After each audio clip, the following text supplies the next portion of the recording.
말씀은 역사의 끝자락이라는 제목으로 말씀을 증거할 때 큰 은혜 받는 여러분 되시기를 축복합니다. 어느 신학자가 말하기를 지금은 밤 11시 59분이라고 합니다. 이제 역사에 남은 시간은 1분 정도밖에 남지 않았다는 것입니다. 그렇기 때문에 우리는 지금 역사의 끝자락에 있는 것입니다. 모든 만물은 시작이 있으면 끝이 있는 것입니다.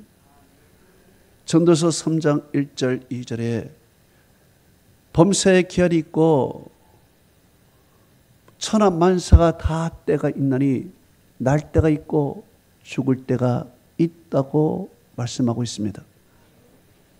그리고 창세기 1장 1절에 태초로 시작을 해서 요한계시록 22장 20절에 아멘 주 예수여 오시옵소서라고 끝을 냅니다.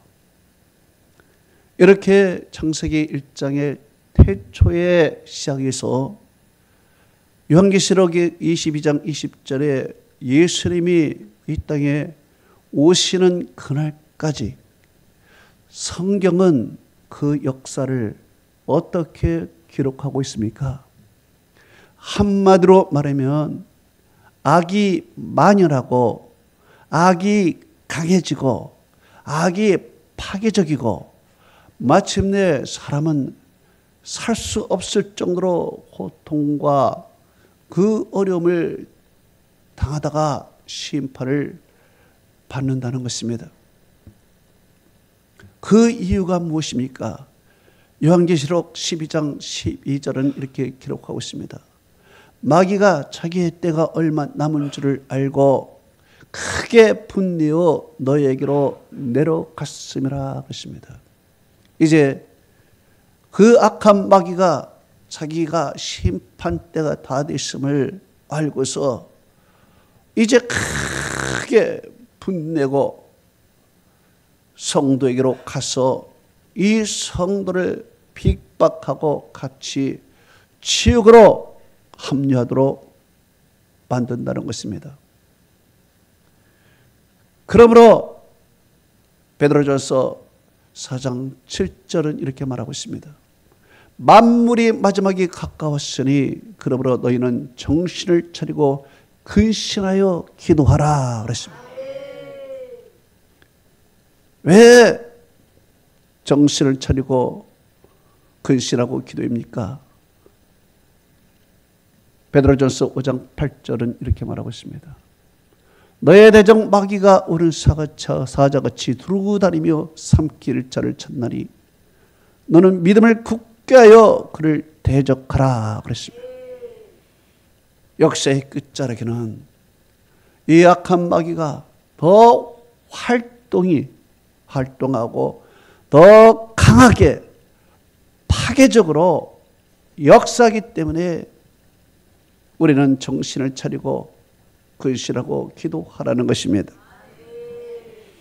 요한계시록에 이 악한 마귀가 얼마나 파괴적이고 강해졌는가 또 만연한가 요한계시록 전체에 말씀하고 있습니다.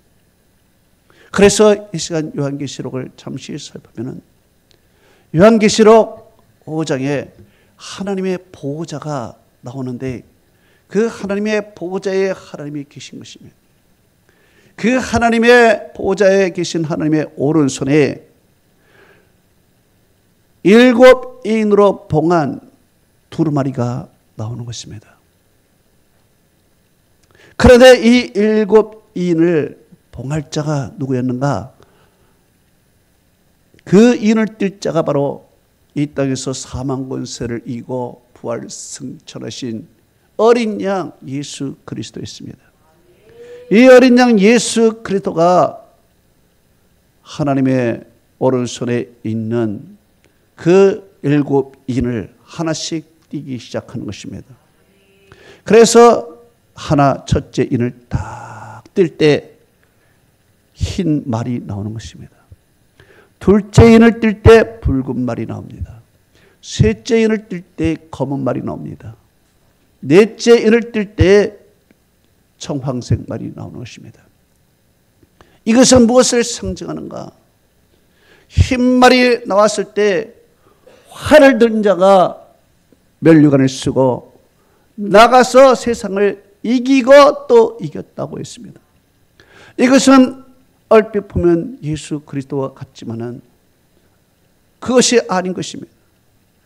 두 가지로 해석하지만은 이것은 적그리스도를 말하는 것입니다. 적그리스도가 예수 그리스도를 가장을 해서 그리고 이 세상에 나가서 활로 이기고 이기는 것입니다. 곧 영적인 사냥을 하는 것입니다. 그래서 모든 사람을 적그리스도의 수하에 두는 것입니다. 이어서 붉은 말이 나오는 것입니다. 이것은 전쟁과 피를 상징하는 것입니다. 온 인류가 전쟁에 휘말리는 것입니다.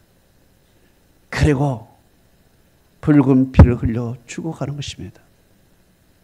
이어서 검은 말이 나오는 것입니다. 이것은 기근을 상징하는 것입니다. 전쟁으로 얼룩진 이 세계가 이제 기근으로 시달리고 죽는 것입니다. 경제적 몰락, 세계적인 경제적 몰락이 옴으로 말미암아 이제 세계가 기근으로 시달리고 있다는 것입니다. 마지막에 청황색 말이 나옵니다. 이것은 사망인 것입니다.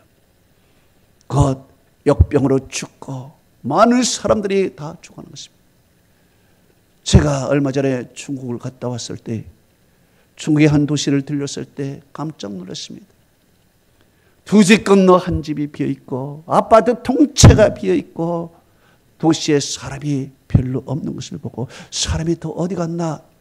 그런데 거기에 있던 사람들이 말하기를 중국의 인구가 14억이 아니라 지금 8억 정도밖에 안 남은 것 같다고 얘기를 하는 것입니다. 왜? 코로나 때 다 죽었다는 것입니다. 코로나 때 그 한 동네에 시체를 태울 길이 없어서 그저 안매장하고 엄청난 죽음을 그 동네에 가져왔다는 것입니다. 정말 사람을 볼 수가 없는 것을 제가 두 눈으로 똑똑히 보았습니다. 이렇게 세계는 전쟁과 기근과 그리고 역병으로 죽어간다고 요한계시록에 그것을 통해서 보여주고 있습니다. 흰 말을 통해서 사람들이 다 그리스도를 버리고 이제 적그리스도 이단 종교와 헛된 종교를 쫓아서 이 세상 사람들은 다 사망의 길로 가고 있다는 것입니다. 그리고 다섯째 인을 띄었을 때 하늘에 있는 순교자들이 우리의 억울함을 호소하면서 이제 언제 심판합니까? 라고 하나님께 호소하는 것입니다. 그때 주님이 좀 기다려라 말씀합니다. 여섯째 인을 띱니다. 띄었을 때 천재지변이 일어나는 것입니다. 그리고 일곱째 띠를 떴을 때 이제 일곱 나팔이 울리기 시작하는 것입니다. 일곱 나팔 한 나팔 불릴 때의 엄청난 재앙이 이 땅에 솟아오는 것입니다. 그 재앙을 보면은 바다의 생물들이 죽고 강의 피비린내가 나는 것이고 그리고 이 태양의 열기가 더욱 뜨거워지고 엄청난 지진, 해일 그리고 하늘에 그 우주적 변동이 일어난다는 것입니다. 그리고 마지막 일곱 나팔이 불러질 때 하나님의 진노의 대접 7개가 나와서 진노의 한 개씩 쏟아부는 것입니다. 일대 황충, 악질, 각종 인류의 정말 견딜 수 없는 고통 고통이 임하게 되는 것입니다. 이런 고통 가운데 결론은 마귀와 예수를 믿는 불신자들은 함께 지옥으로 가게 되는 것입니다.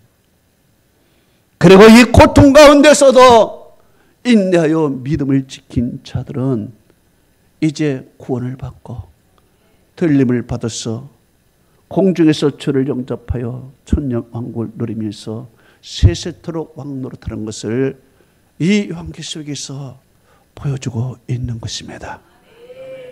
인류의 역사가 이렇게 진행되고 있고 지금 우리는 역사의 끝자락에서 이것을 우리는 지금 보고 있는 것입니다. 그러므로 역사의 끝자락에 있는 우리는 이제 무엇을 해야 될까요?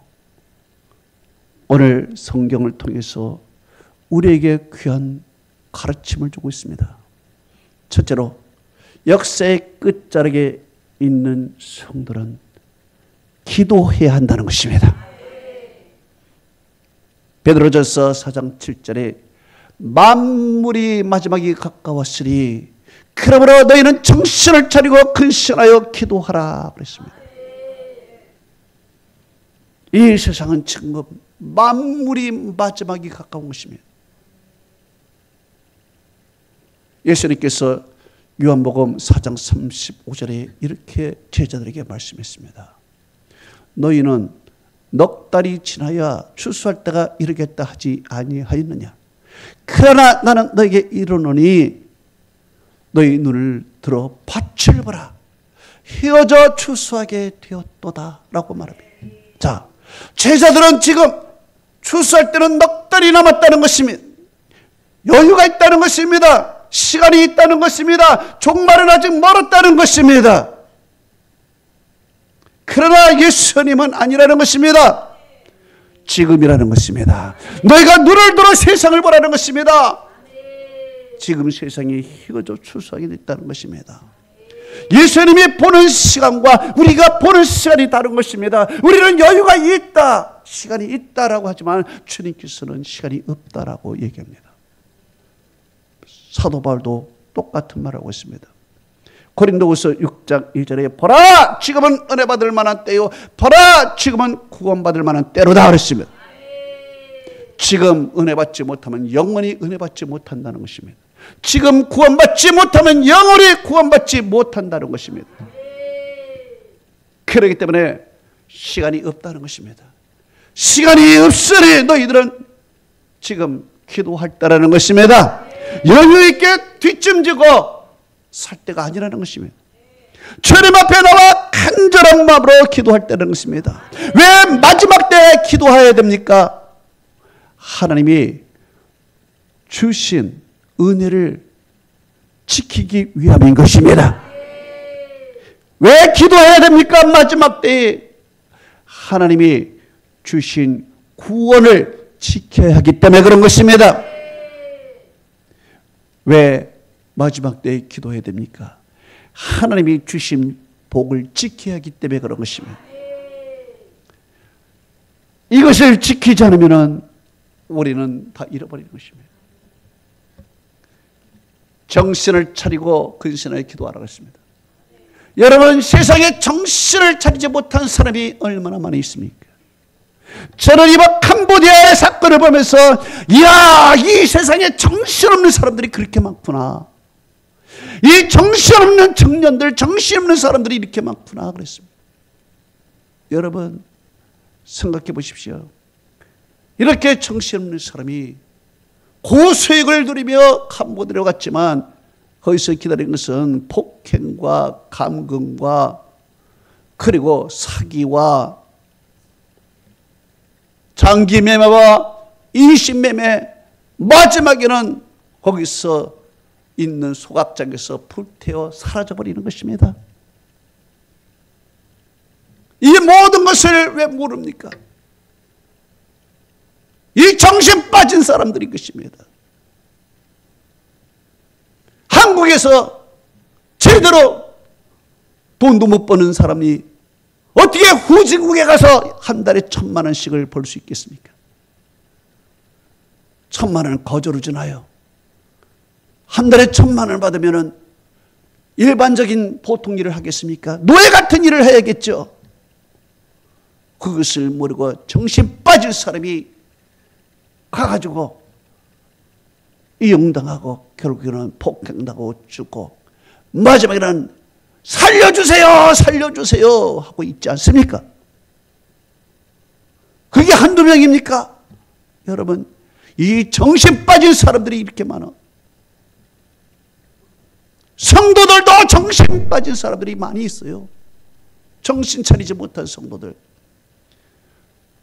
지금 믿음의 지수가 뚝뚝 떨어지고 있고, 지금 하나님의 은혜를 지금 다 잃어버리고 있는, 구원의 반열에서 지금 점점 멀어지고 있는데도 불구하고 기도하지도 않고 살아가는 성도들이 얼마나 많이 있습니까?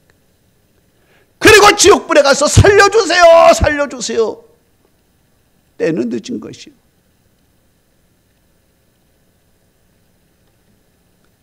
근신하며 살라 그랬습니다. 근신하며 기도하라 그랬어요. 이 근신한다는 것은 자제력을 가지라는 것입니다.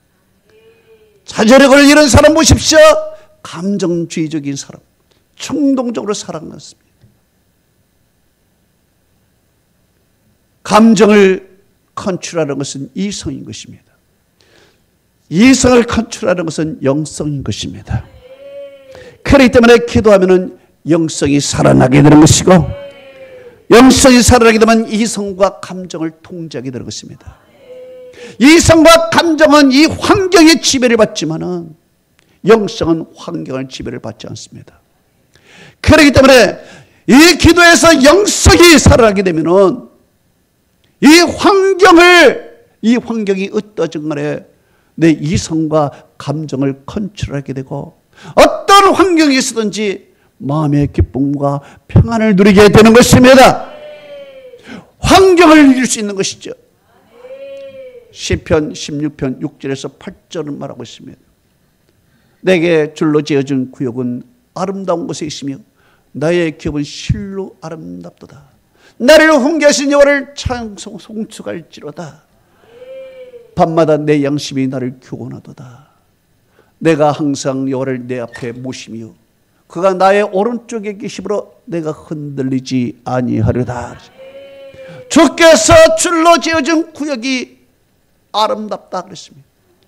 여러분, 우리는 하나님이 우리에게 줄로 지어준 구역 안에 있을 때 비로소 우리는 행복과 기쁨을 누릴 수 있는 것입니다. 줄로 지어준 구역이 어디예요? 하나님 안에 있을 때, 하나님이 지어주신 성전 안에서 우리가 믿음 생활할 때, 그때 우리는 비로소 흔들리지 아니하고 안전한 구역이 되는 것입니다.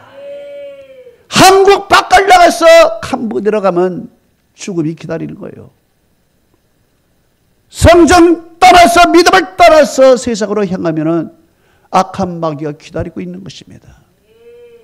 그래서 주께서 줄로 지어진 이 구역 안에서 우리의 기업을 누리며 거기 안에서 주신 훈계를 받으면서 내 양심이 살아나면서 하나님을 항상 내 앞에 모실 때, 그때 우리는 흔들리지 않는 것입니다. 이것을 위하여 기도해야 하는 것입니다. 그리고 정신을 차리고 근신을 기도하라는 것을 이 원문을 보면은 이렇습니다.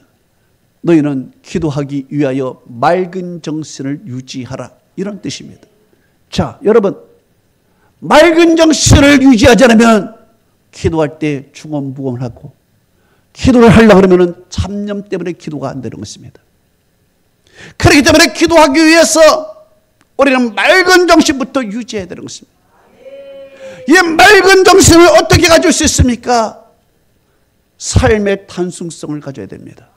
삶이 복잡하면은 내 마음에, 내 머리에 잡념만 가득한 것입니다.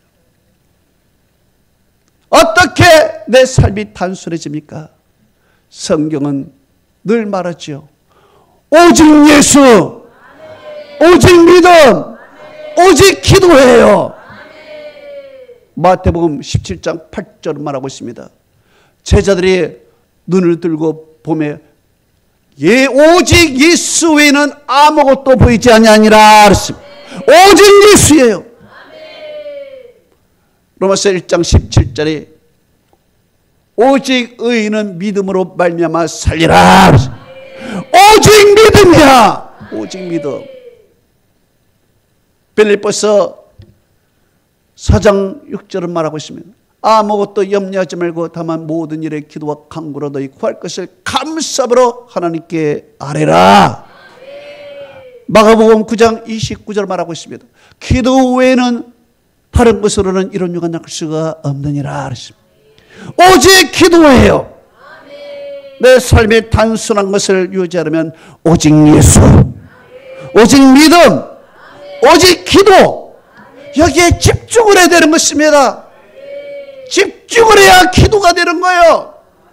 이것에 집중하지 않냐고 이 세상에 복잡한 생활을 하면은 잡념이 가득하고 중언부언하고 악한 마귀의 생각에 끌려가고 거짓에 사로잡혀가고 악한 사람이 되어버리는 것입니다. 그렇기 때문에 올해는 정신을 차리고 근신하여 기도하라. 그럴 때 하늘의 평강이 우리에게 임하게 될 줄로 믿습니다. 둘째로 역사의 끝자락에 있는 사람은 사랑하며 살아가는 것입니다. 베드로전서 4장 8절에 무엇보다도 뜨겁게 서로 사랑할지니 사랑은 허다한 죄를 덮느니라 그랬습니다. 여러분, 현대는 외롭고 고독합니다.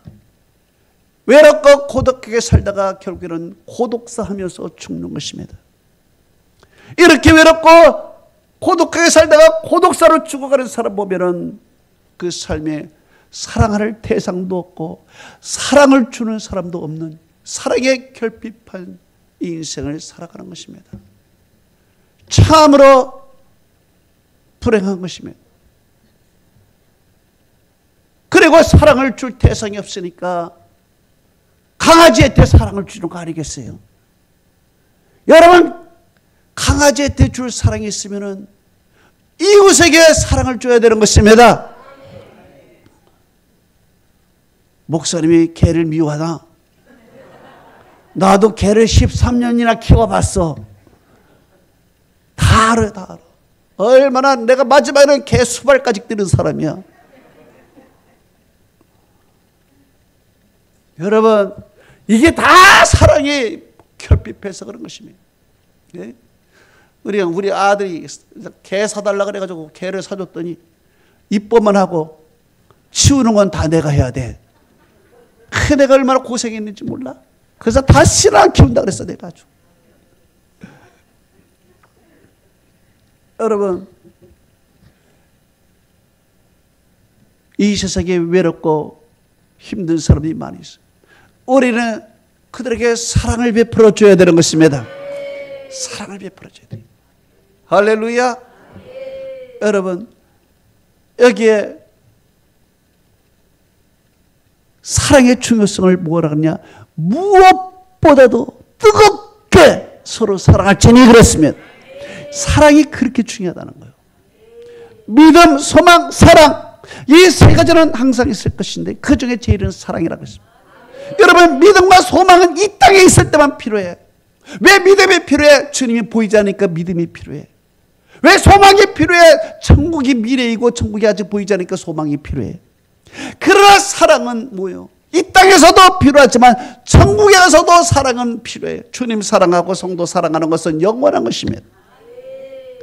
그렇기 때문에 믿음, 소망, 사랑 세 가지 중에 사랑은 제일이야. 사랑이 없으면 아무것도 안 되는 것입니다. 그렇기 때문에 여러분, 사랑을 줄 대상도 없고 사랑을 받을 대상이 없다 그러면 이 사람은 구원받지 못하는 것입니다. 구원이라는 것은 믿음만 관계된 것이 아니야. 사랑에도 관계된 것입니다. 왜?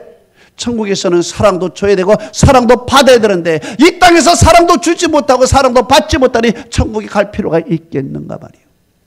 이 땅의 모든 것은 다 천국의 모형인 것입니다. 우리가 왜 예배 드립니까? 궁극적으로 하늘나라에 가서 천상 예배를 드리기 위해서 오늘 예배 드리는 거야. 오늘 우리가 왜 살아갑니까? 천국에서 영원히 서로 사랑하고 하나님을 사랑하기 위해서 여기서부터 사랑 훈련을 하는 것입니다. 이 땅에서 살아가지 못하면 하늘나라에 못 가는 것이에요. 이게 구원론에 관계된 것입니다. 그래서 요한 1서 4장 20절에서 21절은 이렇게 말씀하고 있습니다. 누구든지 하나님을 사랑한다고 하면서 그 형제를 미워하는 자는 거짓말하는 자니 이는 보는 바 형제를 사랑하지 않는 자가 보지 못하는 바 하나님을 사랑할 수 없느니라. 이 계명을 우리가 주께 받았나니 하나님을 사랑하는 자는 또한 그 형제를 사랑할지니라 하시면 그렇습니다. 보는 바 형제를 사랑하지 않냐고는 어떻게 보이지 않는 하나님을 사랑하겠느냐 말이에요. 천국에서는 여러분 전쟁도 없고 싸움도 없는 것입니다. 천국에서는 사랑만 있는 거예요. 그렇기 때문에 이 땅에서 사랑 훈련을 하지 않으면 천국에 어떻게 가서 사랑하며 살 수 있습니까? 그렇기 때문에 이 땅에서 사랑하지 못한 자는 천국에 못 간다는 것입니다.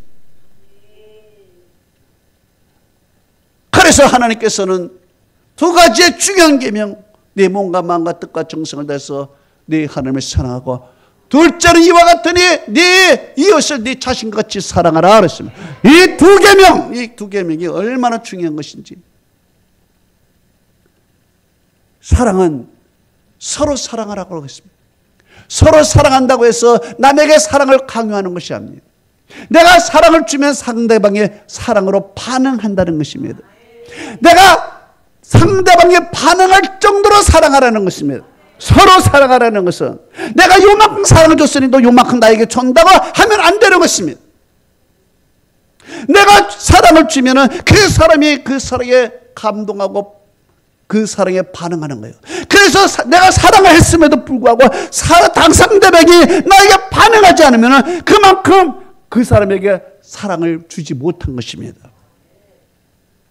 그런데 내가 죽기까지 그들을 사랑했는데도 불구하고 결국에는 그가 악한 막에 시달려 사랑하지 않는다면 그 사랑의 반응은 하나님이 대신 우리에게 갚아주시는 것입니다. 그렇기 때문에 우리는 상대방의 사랑을 강요해서는 안 되는 것입니다. 내가 상대방에게 반응을 할 수 있도록 충분하게 사랑을 주고 상대방에 반응하지 않는다면 내가 사랑이 부족하다는 것이고 그리고 죽기까지 사랑한다 그러면 하나님이 결국 우리에게 사랑을 대신 갚아주시는 것입니다.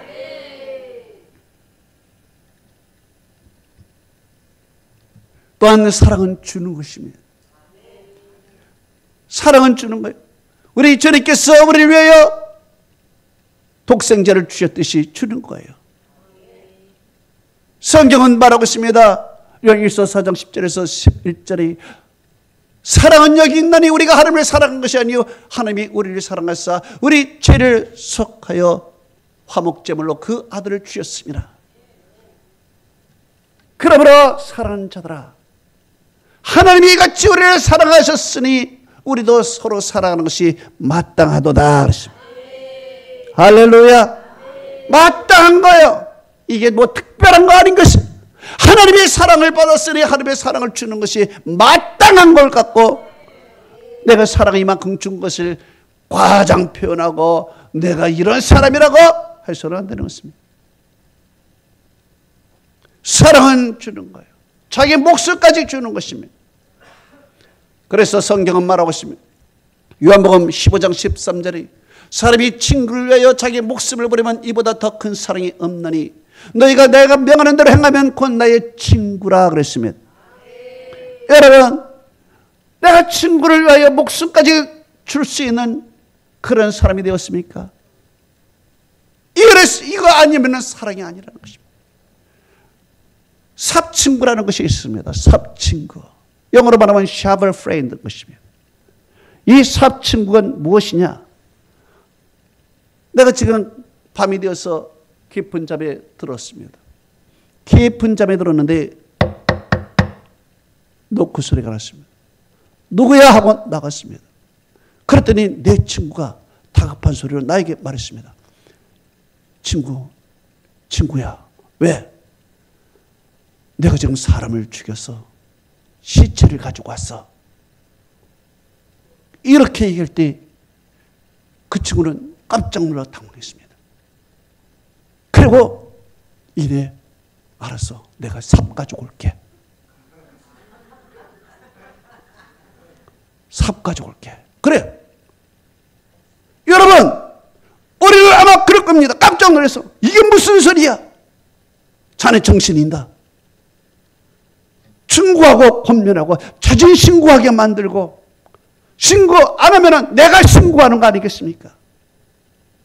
그러나 삽친구는 이렇게 일이 벌어졌으니 그것을 내가 누명 쓰더라도 일단은 해결하고 나서 그리고 나서 이제 그 친구를 사랑으로 권면하고 자진 신고하게 만들고 그 후에 조치를 한다는 것입니다. 이게 샤벨 프렌드, 삽친구라는 것입니다. 이게 진정한 친구라는 것입니다.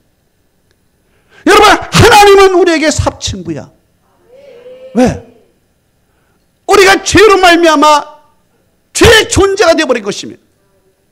죄의 존재가 되어서 이제는 영원한 지옥에 갈 그런 존재가 되어버린 것입니다. 그러나 우리 하나님께서는 이 죄로 말미암아 지옥에 갈 존재에게 삽을 가지고 오신 것입니다. 삽을 가져와서 우리의 죄와 허물을 덮어버린 것입니다. 덮어버렸어요. 그리고 나서 우리에게 말씀을 주시면서 그렇게 살면 안 돼. 이렇게 살아야 돼. 착한 사람이 돼야 돼. 회개해야 돼. 성결하게 살아야 돼. 우리에게 계속 교화시키고 변화시키고 우리를 만들어 가시는 중입니다. 사건을 덮어버리고 해결해 주신 것입니다. 아담과 하와가 죄를 짓고 주님께 온 것입니다. 주님에게 들통이 나버린 것입니다. 그 자리에서 우리 주님께서는 삽을 가지고 온 것입니다. 그 자리에서 창세기 3장 15절에 내가 메시아 내 아들을 보내서 다 일을 해결하겠다. 그리고 그 죄를 만든 사탄을 주님께서 물리치시고 그 꼴에 녹은 인간들을 주님께서 내 아들 메시아를 보내기로 약속을 하시고 죄를 덮어주시고 그리고 우리 주님께서 말씀을 주시면서 회개하고 착하게 살고 권면하고 하나님의 백성으로 만들도록 주님께서 그렇게 우리에게 권면해 주신 것이면 우리는 해결도 안 해주고 어려운 상황이 있는 친구들이 해결해 안 해주고 훈계하고 권면하고 충고하고 왜? 내가 해결하기 싫다는 거예요. 내가 동참하기 싫다는 것입니다. 그러나 삽친구라는 것은 이미 어떻게 된 것입니까? 이것이 내 목숨을 친구를 위해서 내가 던지는 것입니다. 이보다 더 큰 사랑이 없다. 이것이 주님의 사랑인 것입니다. 이것이 이런 사랑을 우리가 이 세상에 보지를 못한 것입니다. 그래서 사랑의 굶주린 거예요. 사람은 많지만 나에게 사랑을 줄 사람도 없고 사랑을 베풀 사람도 없는 것입니다. 역사의 끝자락에 서는 여러분들이요, 하나님은 여러분에게 넘치는 사랑을 허락해 주신 것입니다. 이제 이 사랑을 베풀어 줘야 돼요. 세 번째로 역사의 끝자락에 있는 성도는 청지기의 사명을 잘 감당해야 됩니다. 베드로 전서 4장 10절은 이렇게 말하고 있습니다. 각각 은사를 받은 대로 하나님의 여러 가지 은혜를 맡은 선한 청지같이 서로 봉사하라 그랬습니다. 여러분, 달란트 비유를 아십니까? 어떤 주인이 먼 외국에 가기 전에 종들에게 그 재능대로 달란트를 맡겼습니다. 어떤 종은 5달란트, 어떤 종은 2달란트, 어떤 종은 1달란트 맡겼습니다. 그런데 이 1달란트가 어느 정도 가치냐? 노동자가 16년 동안이나 하루도 쉬지 않냐고, 한 푼도 쓰지 않냐고 모은 돈이 1달란트, 16년의 노동자 품삯인 것입니다. 그렇기 때문에 그 한 달란트는 엄청난 돈이죠. 그런데 야, 이 한 달란트가 이게 뭐야? 남은 2달란트, 5달란트인데 나는 이게 뭐야? 섭섭할 필요가 없다는 것입니다. 한 달란트 준 것만 해도 얼마나 감사해. 그런데 5달란트, 2달란트 준 사람은 열심히 나가서 장사해서 주님이 돌아오실 때 그것을 드릴 것입니다. 그 주님께서 칭찬하신 것입니다. 그러나 한 달란트 맡은 사람은 섭섭했든지 아니면 게으르든지 간에 묻어도 버릴 것입니다. 그래서 주님이 와가지고 달랐더니 뭐 이윤도 없는 것입니다. 주님께서 화가 난 것입니다. 그래가 책망을 하시고 그것을 빼앗아 있는 자에게 주시고 그리고 그 사람을 지옥으로 보낸 것입니다. 지옥으로 보낸 것입니다. 자, 이 비유를 통해서 오늘 우리를 한번 생각해 보는 것입니다. 하나님께서 우리에게 달란트를 각각 다 주었습니다. 이 달란트가 무엇입니까? 하나님이 주신 은사인 것입니다. 하나님은 다 우리에게 은사를 주셨어요. 이 은사는 무엇이냐? 교회의 덕을 세우기 위하여, 그리고 교회 유익을 세우기 위하여, 성도를 봉사하기 위하여 세워준 하나님이 나에게 주신 특별한 영적인 선물인 것입니다. 모두가 다 하나님께서는 믿음을 주는 동시에 달란트까지 주신 것입니다. 그래서 이 달란트는 모두가 다 갖고 있는 것입니다.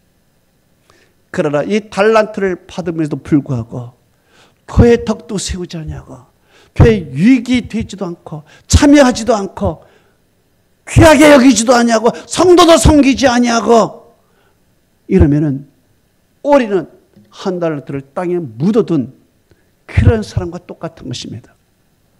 이런 사람을 주님은 마지막에 게으르다고 책망했습니다. 성경에 하나님은 게으름을 가장 무섭게 책망합니다. 게으른 자는 이를 갈며 슬피 울며 어둠에 쫓아내버리는 것입니다. 무익하고 게으른 자라는 것입니다. 그렇기 때문에 하나님께서 나에게 주신 달란트, 교회 덕도 세우지 않냐고, 교회 유익도 세우지 않냐고, 이웃을 섬기지도 않냐고, 이것을 그냥 묻어두고 가만히 있다가는 여러분 주님께서 마지막에 계산하실 때 이것을 어떻게 우리가 주님께 말하겠습니까?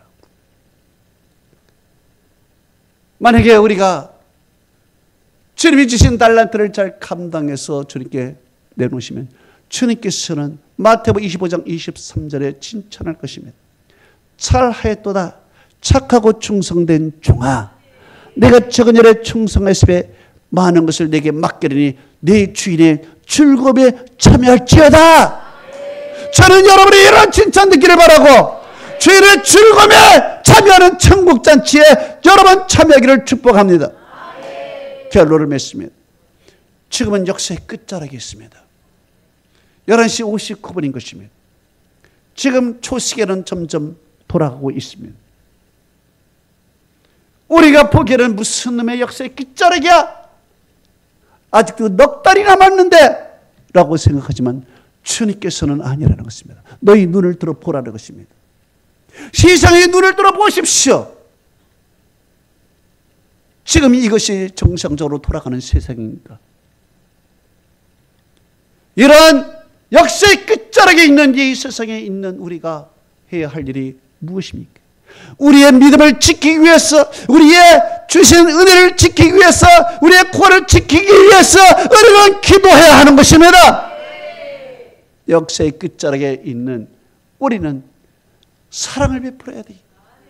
굶주린 자들에게, 사랑에 굶주린 자들에게 넘치는 사랑을 받은 우리는요, 베푸는 자가 돼야 돼. 할렐루야. 베풀어서 모든 사람이 정말 이 정신적인 공허한 세대에서, 이 정신적인 황폐함 속에서 사랑으로 채워줘야 되는 것입니다. 할렐루야. 그리스도의 사랑을 우리를 대신해서 보여줘야 되는 것입니다. 하나님의 사랑의 대리자가 되어야 되는 것입니다. 마지막으로 선한 청지같이 살라는 것입니다.